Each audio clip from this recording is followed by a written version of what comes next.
Et là, c'est le paradis pour moi. À quoi ressemble votre enfance? Mon enfance, mon père a été rappelé donc, pendant la guerre 39-45. Il était père de 3 enfants. Il est rappelé quand même dans les transmissions du côté d'Alger. Donc à son retour en 44, après le débarquement des Alliés en Provence, il est libéré et il retrouve sa famille. Je vois mon père, bon j'étais gamin, donc, mais je vois mon père, voilà, et c'est là où je vois mon père pour la première fois. Et il retrouve son poste d'agent technique des eaux et forêts et il est affecté en maison forestière.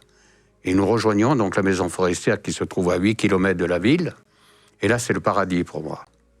J'ai eu une enfance jusqu'à 12 ans extraordinaire. Pourquoi? Parce que dans la Parce forêt... que c'était la beauté, la forêt, la fontaine, des chevaux et tout ce qui s'ensuit. C'était splendide.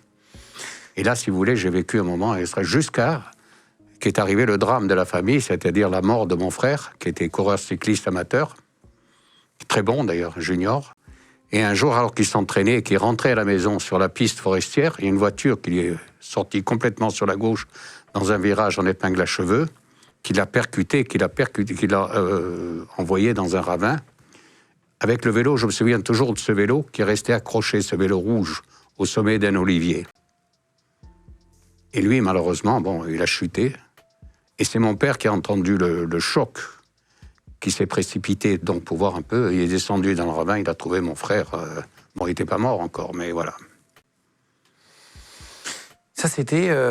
Ça, c'était en 1953. Vous aviez 12... J'avais 12 ans. 12 ans à ce moment-là. Et ça a été le grand choc de ma vie.